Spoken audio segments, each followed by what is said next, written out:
आज आप सुने मासिक शिवरात्रि व्रत कथा।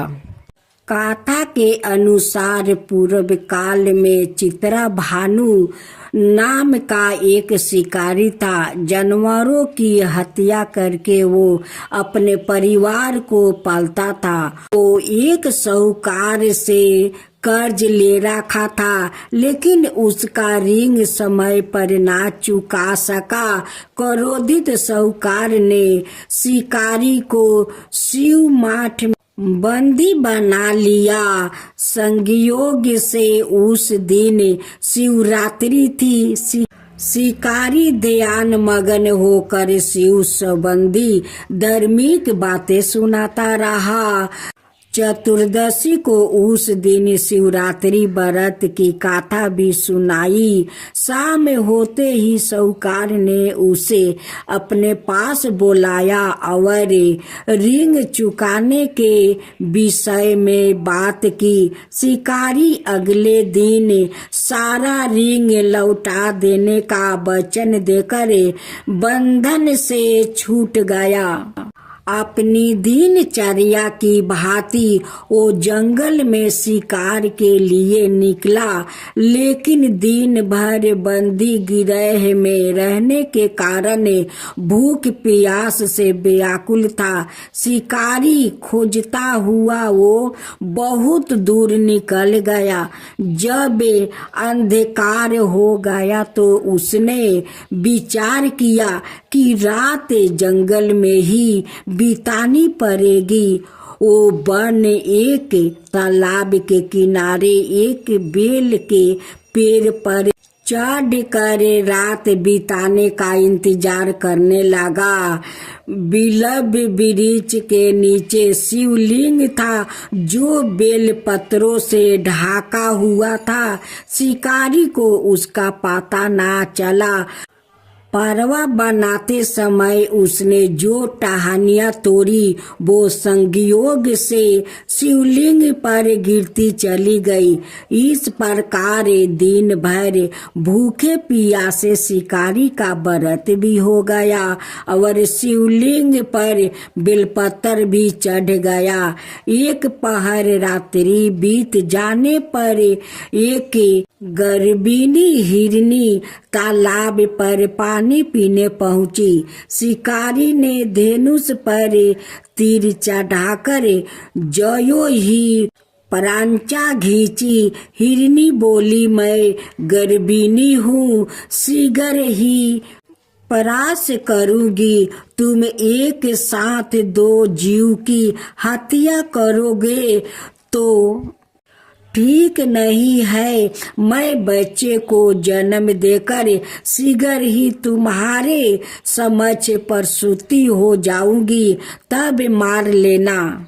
शिकारी ने प्रचंचा ढीली कर दी और हिरनी जंगली झाड़ियों में लुप्त हो गई।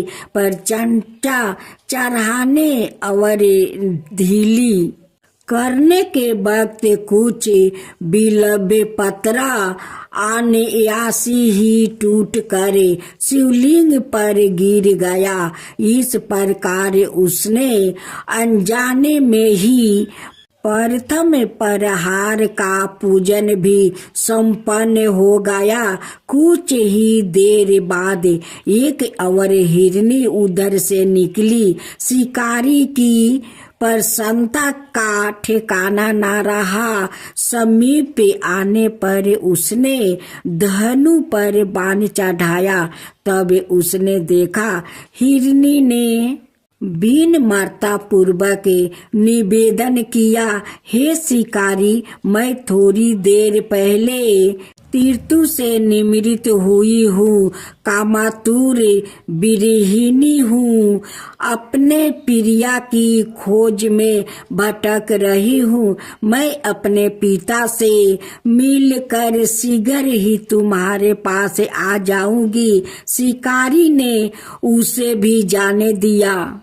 2 बार शिकार को खोकर उसका माथा ठनका, वो चिंता में पड़ गया। रात्रि का आखिरी पहर बीत रहा था। इस बार भी धनुष से लग कर कुछ बेलपत्र शिवलिंग पर जा गिरे और दूसरे पहर की पूजा भी संपन्न हो गई। तभी एक अनय हिरनी अपने बच्चों के साथ उधर से निकली। शिकारी के लिए यह सावानिरिम अवसर था। उसने धनुष पर तीर चढ़ाने में देर नहीं लगाई। वो तीर छोड़ने ही वाला था कि हिरनी बोली, हे शिकारी, मैं इन बच्चों को इनके पिता के हवाले करके लौट आऊंगी। इस समय मुझे मत मारो। शिकारी हंसा और बोला, सामने आए शिकार को छोड़ दूं? मैं ऐसा मूर्खता नहीं। इसमें पहले मैं 2 बार अपना शिकार खो चुका हूँ। मेरे बच्चे भूखे प्यासे से बिलग हो रहे होंगे। उत्तर में हिरनी ने फिर कहा, जैसे तुम्हें अपने बच्चों की ममता साथ रही है, ठीक वैसा ही मुझे भी। हे शिकारी, मेरा विश्वास करो। मैं इन्हें इनके पिता के पास छोड़कर तुरंत लौटने की प्रतिज्ञा करती हूँ। हिरनी का दुख भरा सवाल सुनकर शिकारी को उस पर दया आ गई। उसने उस मिर्गी को भी जाने दिया। शिकारी के अभाव में और भूखे प्यासे से व्याकुल शिकारी अनजाने में ही बोले, वृक्ष पर बैठा बेलपत्र तोड़ तोड़ कर नीचे फेंकता जा रहा था। पाँव फटने को हुई तो एक हष्ट पुष्ट मिर्ग उसी रास्ते पर आया। शिकारी ने सोच लिया कि इसका शिकार वो अवश्य करेगा। शिकारी की तनी पर चंचा देख कर मिर्ग मिनित सवार में बोली, हे शिकारी, यदि तुमने मुझसे पूर्व आने वाली 3 मिर्गियों और छोटे छोटे बच्चों को मार डाला है तो मुझे भी मारने में विलंब ना करो, ताकि मुझे उनके वियोग में एक क्षण भी दुख ना सहन पड़े। मैं उन हिरनियों का पति हूँ। यदि तुमने उन्हें जीवन दान दिया है तो मुझे भी कुछ क्षण की जीवन देने की कृपा करो। मैं उनसे मिलकर तुम्हारे समक्ष उपस्थित हो जाऊंगा।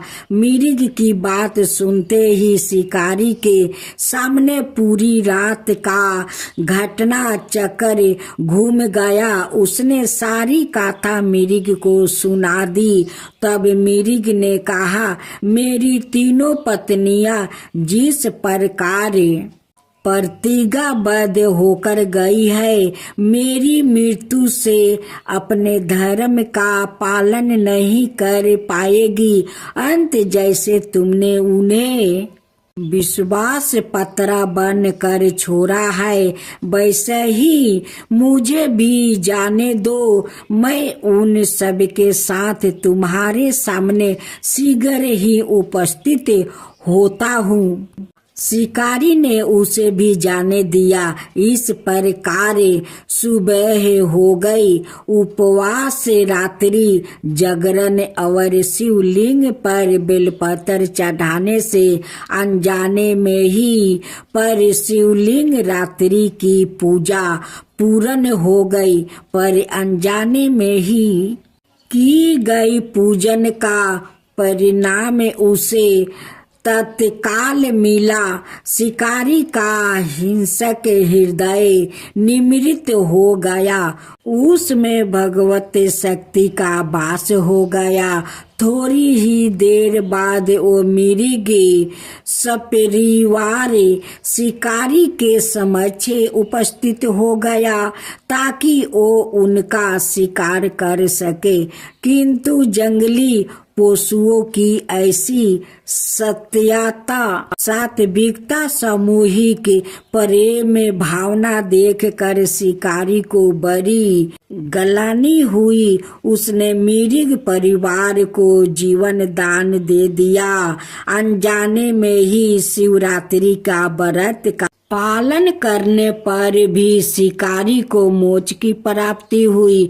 जब मृत्यु के काल में यमदूत उसके जीव को लेने जाने आए तो शिवगणों ने उन्हें वापस भेज दिया और शिकारी को शिवलोक में ले गए। शिव जी की कृपा से ही अपने इस जन्म में राजा चित्राभानु अपने पिछले जन्म को याद रख पाए और महाशिवरात्रि के महताब को जानकर उसका अलग जन्म में भी पालन कर पाए। जय शिवा ओमकारा प्रभु हरे शिवा ओमकारा ब्रह्मा विष्णु सदा शिव अर्धंगिनी धारा। ओम जय शिवा ओमकारा एकानन चतुरानन पंचानन राजे शिव पंचानन राजे हंसासन गरुड़ासन विषवाहन साजे। ओम जय शिवा ओमकारा दो भुज चार चतुर भुज दस भुज अति सोहे तीनों रूप निरखता त्रिभुवन जन मोहे। ओम जय शिवा ओमकारा अक्षर माला बने माला मंदी माला तारी चंदन मृग मद सोहे बोले सुभिकारी। ओम जय शिवा ओमकारा श्वेतांबर पीतांबर गंबर अंगे सनिकादिक बरे मादिकी भूतादिकी संगे। ओम जय शिवा ओमकारा करके मध्यम कमंडल चक्र त्रिशूलधरता जग करता जग भरता जग पालन करता। ओम जय शिवा ओमकारा ब्रह्मा विष्णु सदा शिव जानते अविवेका प्राण बचर के मध्यम यह तीनों एका।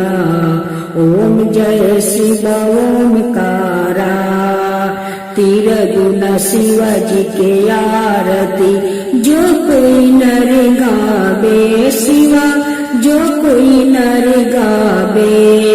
कहत शिवानंद स्वामी मन भजत शिवानंद स्वामी मन बाचित फल पावे। ओम जय शिवा ओमकारा जय शिवा ओमकारा।